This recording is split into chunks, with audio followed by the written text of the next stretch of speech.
Nadie sabía que él ya lo había preparado todo.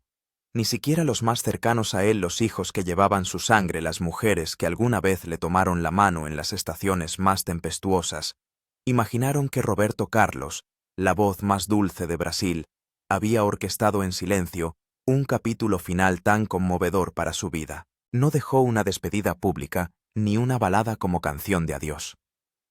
Solo un testamento delgado sencillo que al abrirse dejó a toda la familia sin aliento. Nadie lloró por el dinero mencionado allí.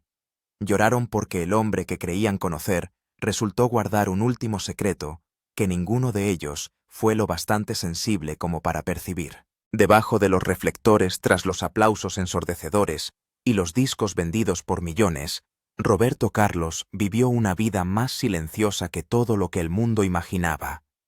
Y ahora, cuando ya no está lo que dejó atrás, no fue una herencia material, sino un silencio tan hondo que hizo llorar a todos. Porque a veces el amor verdadero no se manifiesta en lo que das en presencia de otros, sino en la forma en que decides marcharte, sin decir palabra. Nadie puede comprender por completo el corazón de alguien que ha recorrido más de 1000 canciones de amor. Creían que Roberto Carlos Braga, el hombre de ojos tristes y voz suave como la seda, era un símbolo, un monumento, un sueño puro de la música romántica. Pero debajo de canciones como Detalles Emoções o Amigo, se escondían heridas sangrantes que él guardó toda su vida tras las luces del escenario. Nacido en una familia pobre en Cachoeiro de Itapemirim, Roberto no tuvo la infancia angelical que muchos imaginan para un ídolo del amor. Un accidente brutal a los 6 años le arrebató parte de su pierna derecha. Desde entonces vivió con la sensación de no estar completo, una sensación que nunca logró borrar ni siquiera cuando miles lo ovacionaban. La música no llegó a él como destino, sino como una manera de salvarse a sí mismo. Cada letra, cada melodía era dolor convertido en amor. Su madre, doña Laura, fue la primera en entender que ese niño cojeando tenía un alma extraordinaria. Fue ella quien lo llevó a la iglesia, quien le enseñó a escuchar a Chopin y los antiguos boleros en una vieja radio. Pero también fue ella, la única mujer que él nunca dejó de extrañar, quien se fue demasiado pronto. Su muerte por cáncer, justo cuando él comenzaba a alcanzar la fama, hizo que una parte de él se apagara para siempre. Roberto nunca superó aquello. Solo aprendió a convertirlo en música, a llevarlo al escenario con una sonrisa callada. Cuando lo llamaban el rey, él apenas asentía con la cabeza. Dentro de sí nunca hubo un trono. Solo cicatrices invisibles, sueños huérfanos y un único anhelo: si no podía ser un hijo perfecto, al menos quería ser un hombre bueno. Quizás no hay dolor más profundo que el hecho de que el mundo te vea como el símbolo del amor, mientras que en tu propio hogar no eres más que un hombre torpe al hablar de sentimientos. Para Roberto Carlos, la carrera gloriosa nunca fue un traje que encajara del todo con su papel de padre de esposo, y mucho menos logró cerrar las brechas invisibles que poco a poco se abrieron entre él y su propia familia. Él había amado, con pasión y con dolor. Pero el amor en la vida de Roberto nunca fue completo. Era como las baladas que cantaba, bellas, intensas, y siempre se rompían en los últimos acordes. Su primera esposa, Cleonice Rossi, fue testigo de los años difíciles en los que apenas empezaba a abrirse camino en el mundo de la música. En aquel entonces, Roberto aún no era el emperador de la música romántica, solo un joven artista con una pierna ortopédica, una voz hermosa y un corazón que no encontraba su lugar en un mundo lleno de expectativas. Cleonice lo amaba por su sensibilidad, por su sencillez, por esas noches en las que componía canciones mientras acunaba a su hija para dormir. Pero cuando llegó la fama como un vendaval incontrolable, ese amor comenzó a desajustarse.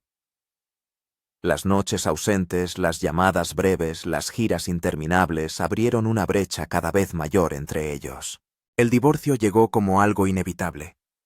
Sin escándalos, sin peleas públicas, solo 2 personas que se amaron y que ya no se encontraban en los ojos del otro. Cleonice se fue en silencio, llevándose un trozo de memoria que Roberto nunca mencionó, pero que tampoco pudo olvidar. Con María Rita todo fue diferente. No fue la primera mujer que lo amó, pero sí la única que lo hizo querer detenerse para siempre. Entre ellos existía una comprensión silenciosa, como si las heridas de él hubieran encontrado al fin un refugio donde no se les juzgara. María Rita no necesitaba que él fuera fuerte todo el tiempo. Amaba también su silencio, esos momentos en los que él apoyaba la cabeza en su hombro sin decir nada. Vivieron juntos como dos almas viejas extraviadas en un mundo ruidoso que se encontraron y decidieron no soltarse jamás. Pero esa felicidad no duró. El cáncer de mama tocó a la puerta como una sentencia cruel dictada por el destino a la única mujer que hizo que Roberto deseara volver a empezar su vida. No cantó durante el tratamiento, no subió a escenarios, no habló con la prensa. Solo se quedó junto a ella cada día leyendo, sirviendo té, recordando historias del pasado, como si intentara atrapar cada segundo restante con toda el alma. Y luego, ella se fue, dejándolo solo en una casa llena de flores blancas, con un corazón que jamás sanó del todo. Desde entonces, el amor para él dejó de ser algo que se compartiera. Se volvió una especie de recuerdo sagrado, un dolor íntimo que guardó en cada canción. Aún cantaba, aún sonreía, aún lo celebraban como el hombre de las baladas inmortales, pero dentro de sí habitaba un vacío imposible de llenar. Tuvo 4 hijos. Cada uno representaba un capítulo de su vida, y cada uno cargaba una cicatriz propia sobre quién era su padre. Uno lo recordaba como aquel que solo llamaba en los cumpleaños, otro solo lo veía por televisión o en fotos de revistas.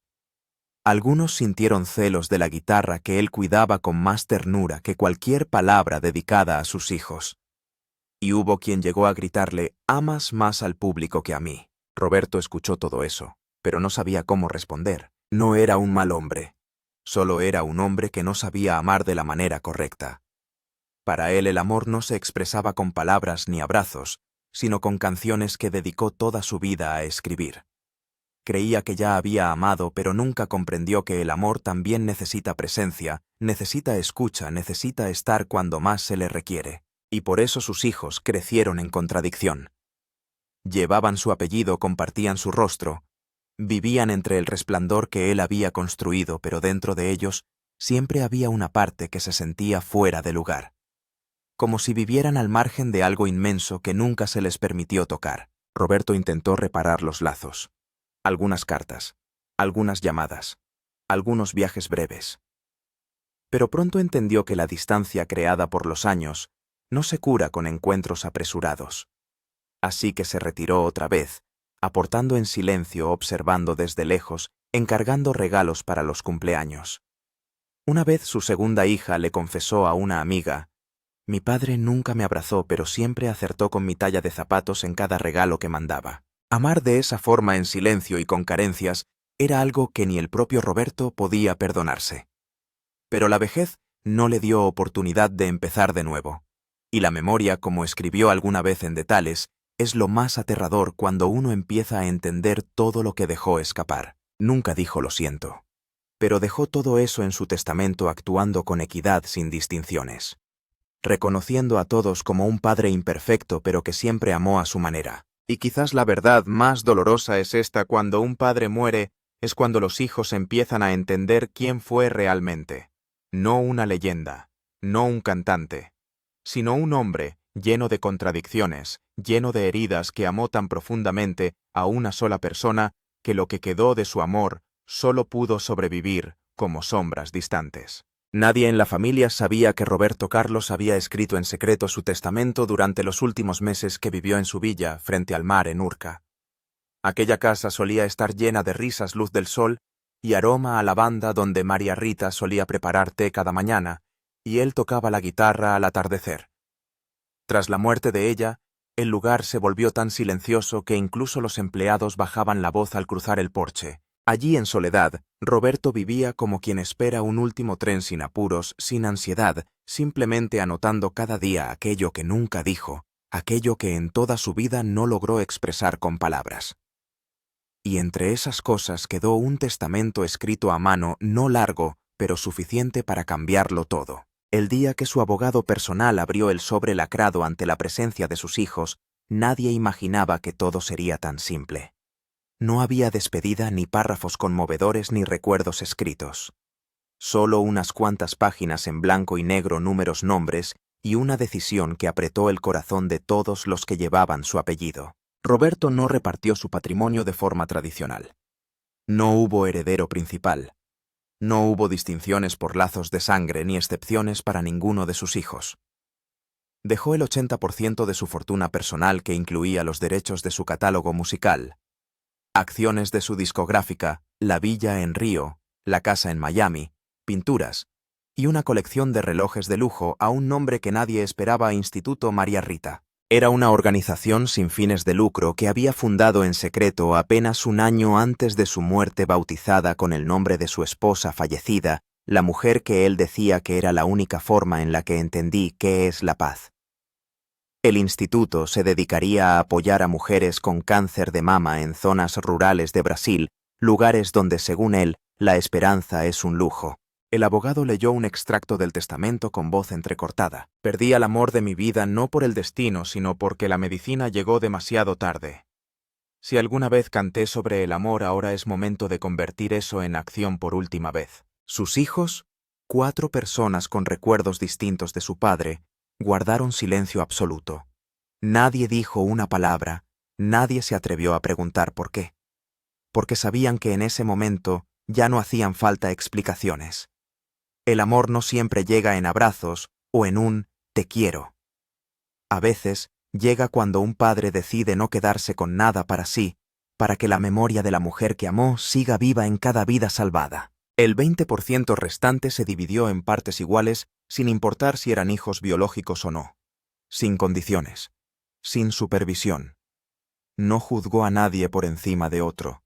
No elogió, no culpó, no justificó. Pero fue justamente ese silencio lo que más pesó. Decía con fuerza que los había amado de la única forma que aún sabía hacerlo, mientras toda su vida seguía siendo una lección de cómo perdonar el dolor que nunca supo expresar. El hijo mayor fue el primero en romper en llanto. No por la cantidad tan inferior a lo que creían que poseía su padre, sino porque, por primera vez en su vida, comprendió que su padre llevaba dentro un universo emocional demasiado complejo, demasiado solitario, demasiado silencioso, como para que alguien pudiera alcanzarlo. El hijo menor se levantó y salió. No por enojo, sino por miedo a sí mismo. Miedo por nunca haberle preguntado a su padre sobre el dolor que escondía en el pecho. Miedo por haber pensado siempre que no le importaba, y ahora, al descubrir que su corazón siempre estuvo volcado hacia una persona que ya no estaba, entendieron que jamás lograron entrar verdaderamente en su mundo. Algunos opinaron que fue injusto, que eligió a alguien que ya no vivía en vez de a quienes aún estaban, pero para Roberto quizás la muerte nunca fue un final. María Rita nunca se fue del todo, al menos no en los sueños que seguía teniendo cada noche, donde ella vestía su vestido blanco con bordados lilas y sonreía con una juventud que jamás envejecía. Una vez le dijo a su secretaria de confianza: «Quiero que Rita siga viva, no solo en mi memoria, sino en miles de personas que nunca llegaron a conocerla». Y ahora, al ser leído su testamento, lo que él deseaba se había hecho realidad. La familia no dijo nada más tras la lectura del testamento. No hubo demandas. No hubo objeciones. Porque al ver las últimas líneas que él dejó, todos entendieron: vivió con su elección. Y aunque doliera, aunque dejara un vacío, no podían odiar a un padre que amó a su manera, en silencio, algo torpe, pero con entrega absoluta. Hay hombres que construyen imperios para ser recordados. Roberto Carlos hizo lo contrario. Rompió todas las expectativas para que al partir no se hablara de él por lo que poseía, sino por aquello que renunció y por quienes eligió para regalarles su vida una vez más. Eso no fue un testamento. Fue una última canción de amor sin armonía, sin montaje. Solo necesitaba oyentes lo suficientemente silenciosos como para escuchar con el corazón. Dicen que al final de la vida uno vive por aquello que más le remuerde el alma. Para Roberto Carlos eso no fueron los focos, ni los aplausos interminables, ni las baladas inmortales. Eso tenía nombre María Rita, y todas las mujeres que nunca supieron de ella. Cuando María Rita murió, el mundo supo que él enmudeció, pero nadie entendió realmente cómo vivió después. No buscó a nadie más. No se volvió a casar. No volvió a aparecer junto a alguien en cenas de gala.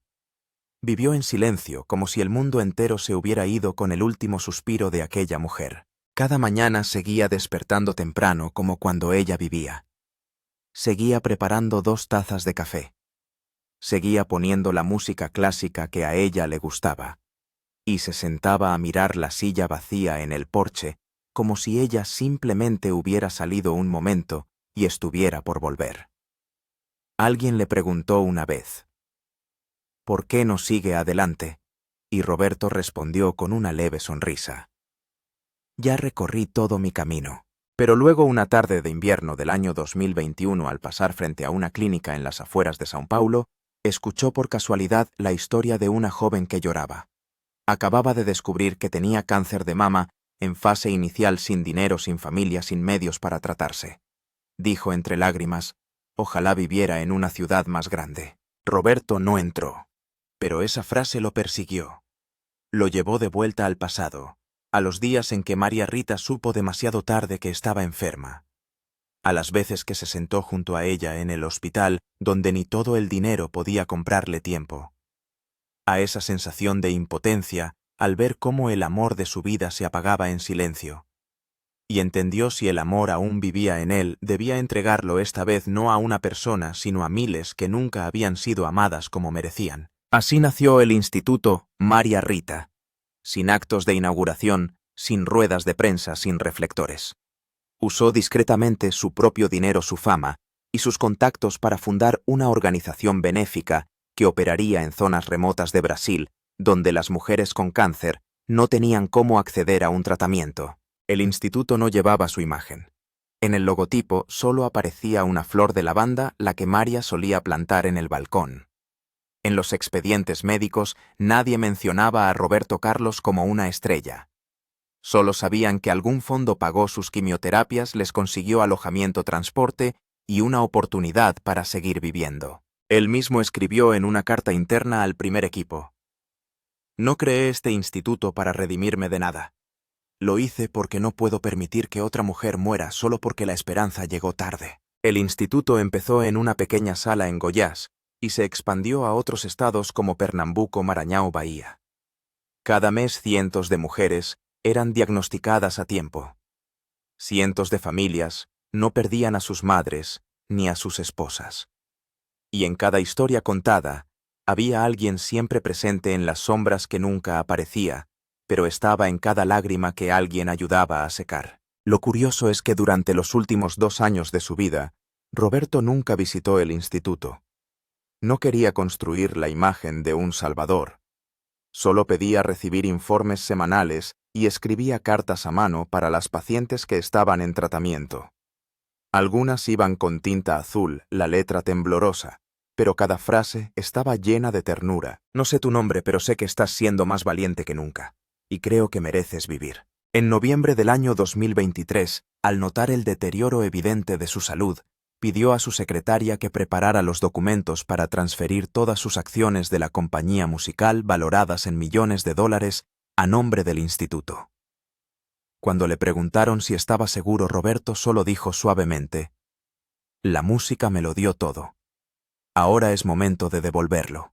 No dejó monumentos a su nombre, no construyó museos, no compró terrenos para bautizarlos con su apellido. Su legado final fue una organización benéfica donde cientos de mujeres anónimas pudieron seguir viviendo sin saber jamás quién fue la mano que les dio esa segunda oportunidad. El día de su funeral, ninguna de las pacientes sabía que estaban despidiendo al hombre que les salvó la vida en silencio. Solo sabían que el instituto cerraría un día para conmemorar a una persona especial. Y tal vez con eso bastaba. Porque el amor verdadero, como él solía cantar, no necesita ser conocido. Solo necesita sentirse. Roberto Carlos vivió más de 80 años y tocó millones de corazones con su música. Pero al final, eligió tocar a quienes nadie veía con el último amor que le quedaba. Cuando uno envejece, la memoria se convierte en el mayor peso. No es el dinero ni la fama, ni las mansiones junto al mar, sino lo no dicho, los abrazos que nunca se dieron, los hijos que esperaron tras la puerta, a un padre que nunca regresó. Roberto Carlos lo entendía mejor que nadie. No era solo un símbolo, era un hombre que sabía lo que había dejado escapar. Y por eso su testamento final no fue una fría hoja de repartición de bienes. Fue una última carta de amor no dirigida a una persona, sino a la vida misma. Una mañana de verano del año 2024, cuando su salud ya estaba tan deteriorada que ni siquiera podía firmar por sí mismo, Roberto se sentó frente a la ventana de su casa en Urca, miró hacia el mar y susurró: «He vivido como he podido». No fue una frase de arrepentimiento. Fue una aceptación suave pero profundamente dolorosa. En su testamento, que superaba las 30 páginas, escribió a cada uno de sus hijos, no en función de su valor, sino de sus recuerdos. Al hijo mayor le dejó su primera grabación de los años 60 con una nota garabateada: «Para ti, porque canté esta canción justo después de oír tu primer llanto». Al segundo le dejó un viejo sombrero de tela que lo acompañó en tantas giras con este mensaje: «Una vez te lo pusiste y dijiste que querías ser cantante.